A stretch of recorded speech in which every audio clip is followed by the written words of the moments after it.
This is why Islam is best friends with liberalism for different reasons. You see, the end of Islam is different than the end of liberalism, but they have an intermediary endpoint goal. The end of Islam is the institution of the Ummah, the Sharia. This is the red-green alliance where the Marxists, they want to deconstruct, bring us back to a primitive state of nature that we will then be able to rise up without any of the racism, the patriarchy, and we'll all be able to live freely and run through the hills without clothes listening to John Lennon songs, and we're all going to be fine, and love is love while we do LSD. In some sort of weird creation of their mind, that is what liberals want to bring. But it ends up being hell on earth, not heaven on earth. It ends up being closer to Seattle than Seoul, South Korea. But secondly, this is where the Islamists work in perfect harmony with the liberals because they have an intermediary telos, not an ultimate destination, but they have an intermediary endpoint. The intermediary endpoint for the Islamists is, well, we have to unwind this entire Western project. We have to decouple all of this.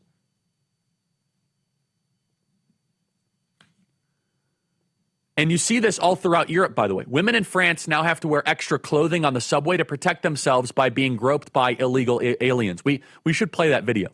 Life does not have to be this way. All throughout France, women have to wear extra clothes because third worlders are groping them. It's called the subway shirt. That is brought to you by the European elites. And by the way, I have a great document here.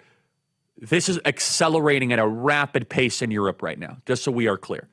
The right-wing populist movement is growing very quickly in Europe. It's not slowing down. It's accelerating. There is this agreement amongst those in the European leadership elite, like, yeah, this immigration thing was way too much. We did way, way too much. And it's true. It's only older European boomers who prop up old liberalism in Europe. And basically they're like, hey, keep it going until I die. Keep the checks going. That's European boomers.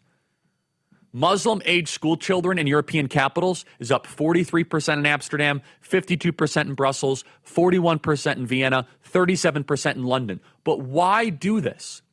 Well, liberals imported a bunch of Muslims for a lot of different reasons, but the obvious one is that they hated Europe.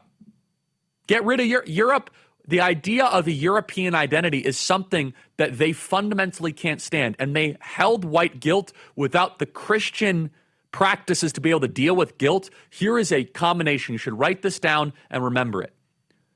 Guilt without Christianity equals really, really bad liberal ideas because you have to assuage your guilt over a period of time by doing something.